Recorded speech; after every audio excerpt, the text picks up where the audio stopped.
Seminggu pasca Lebaran, anak-anak rawan kelelahan dan stres akibat makan tidak teratur dan umumnya kurang tidur. Menurut Ikatan Dokter Anak Indonesia, situasi ini bisa menurunkan imunitas yang dapat menimbulkan penyakit bagi anak-anak.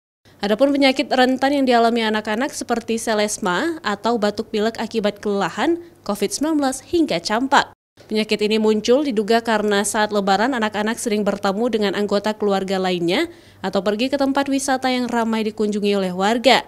Faktor munculnya keempat penyakit itu disebabkan oleh virus yang rentan menyebar melalui saluran pernafasan dan berasal dari droplets atau percikan air liur. Kelelahan ini menurunkan imunitas. Ini akan sangat mudah anak-anak sakit batuk pilek selesma, ya. Maka itu obat yang paling mujarab adalah istirahat. Tapi pada umumnya penyakit-penyakit karena lebaran ini, karena mudik ini adalah penyakit karena kelelahan, dan juga anak-anak itu namanya apalagi yang balita, dia stres karena pindah tempat, ya. Mungkin dia yang tadinya bisa BAB lancar di kamar mandinya, begitu pindah tempat dia nggak mau BAB lagi, ada konstipasi.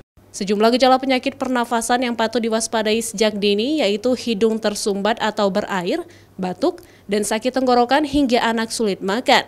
Gejala lainnya yang lebih berat seperti demam, nyeri badan atau otot, sakit kepala, hingga hilang penciuman dan pengecapan. Namun kondisi ini bisa ditangani di rumah jika anak memiliki waktu istirahat yang cukup. Jika dicurigai mengalami gejala berat, orang tua disarankan segera membawa anaknya ke puskesmas atau rumah sakit terdekat. Nova Misdayanti, Kompas TV, Banda Aceh.